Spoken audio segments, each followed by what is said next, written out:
જૂનાગઢ જિલ્લાના મેંદરડા તાલુકાના સમઢિયાળા ગામે ગુજરાત ભાજપ પ્રદેશ અધ્યક્ષ જગદીશ વિશ્વકર્માની વિશેષ ઉપસ્થિતિમાં ભાજપની વિકાસ સંકલ્પ સભાનું આયોજન કરવામાં આવ્યું હતું।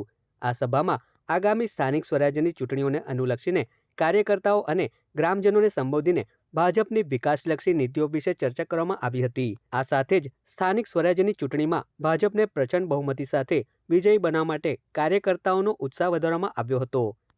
વધુમાં રાજ્ય અને કેન્દ્ર સરકારની વિકાસ યોજનાઓ તેમજ સ્થાનિક વિકાસ કાર્યોની સમીક્ષા કરવામાં આવી હતી। આ સભાનો મુખ્ય ઉદ્દેશ્ય ગ્રામ્ય સ્તરે ભાજપનો પાયો વધુ મજબૂત બનાવવાનો તેમજ જનસમર્થન મેળવવાનો હતો। વિકાસ સંકલ્પ સભા દરમિયાન પ્રદેશ અધ્યક્ષે કોંગ્રેસ પર આકરા પ્રહારો કરતા જણાવ્યું હતું કે કોંગ્રેસે સરદાર પટેલની સતત અવગણના કરી છે। દેશ આઝાદ થયો ત્યારથી કોંગ્રેસને ગુજરાતની પ્રજા દેખાય નહીં। પ્રધાનમંત્રી નરેન્દ્ર મોદીએ ખેડૂતોની વેદના સમજી 56 કરોડથી વધુ લોકોના જનધન એકાઉન્ટ ખોલ્યા છે। દેશમાં એકમાત્ર ગુજરાત રાજ્ય જ એવું છે કે જ્યાં આયુષ્માન કાર્ડ માટે 5 લાખ રૂપિયા આપવામાં આવે છે, જ્યારે કોંગ્રેસના સમયમાં આરોગ્ય સેવાઓ માટે લોકોએ દાગીના ગીરવે મૂકવા પડતા હતા। કોંગ્રેસે પ્રજાને ભડકાવવાનું જ કામ કર્યું છે, જ્યારે પ્રધાનમંત્રી નરેન્દ્ર મોદીએ જે વચન આપ્યા તે પૂર્ણ કર્યા છે।